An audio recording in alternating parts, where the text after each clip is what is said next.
রফিকুল্লাহ আফসারী নামক একজন বক্তা আছে, সে বলতেছে, আরো কড়া করে বলতেছে যে আমার নবীজিকে মিজান আজহারি যে রাখাল বলছে, কাউবয় বলছে, এটা ঠিকই বলছে। আর আমাদেরকে যারা আমরা এটা প্রতিবাদ করছি যে নবীজিকে রাখাল শব্দ ব্যবহার করা যাবে না, নবীজিকে কাউবয় বলা যাবে না, আমাদেরকে সে অ্যাটাক করে বলতেছে এরা মূর্খ, এরা ইংরেজি বুঝে না, আমরা বুঝি না। নবীজিকে কাউবয় বললে আমরা এটা বুঝি না, পৃথিবীর সমস্ত ইংলিশ হলে তারাই জানে, আর কেউ জানে না। এরপরে সে বলতেছে আমাদের মানে রফিকুল্লাহ আফসারী সাহেবের ভাষায় আমি বলতেছি, আমি নাম নিয়ে সাধারণত কারো কথা বলি না, কিন্তু আজকে এটা বলতে হবে মানুষের ঈমান বাঁচাইবার জন্য। সে বলতেছে আমাদের ঈমানের ধারক বাহক হলো মিজান আজহারী সাহেব।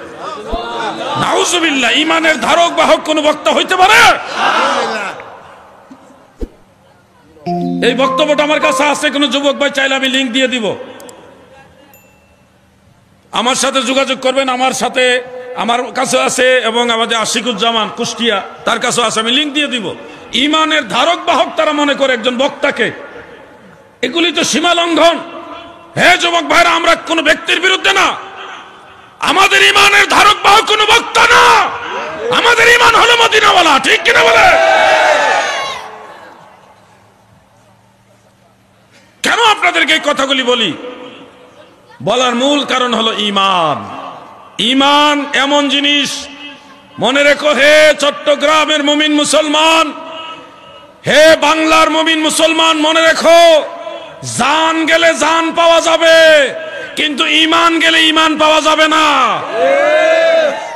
হয়তো ভাবতেছেন জান গেলে জান পাওয়া যায় কিভাবে? তুমি যদি ঈমানের জন্য জান দিয়া দাও, তুমি মরার পরে কবরের মধ্যে জান ফিরে পাইবা, কিন্তু যদি ঈমান হারাইয়া মরো আর ঈমান ফিরে পাবে না।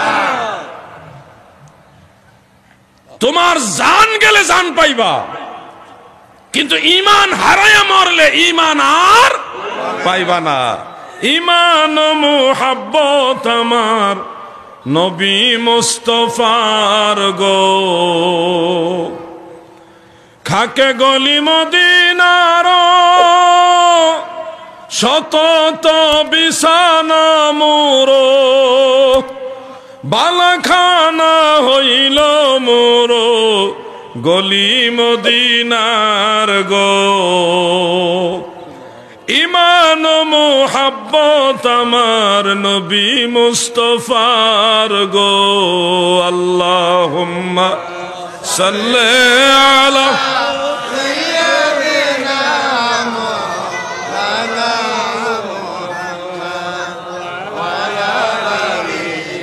سيدنا مولانا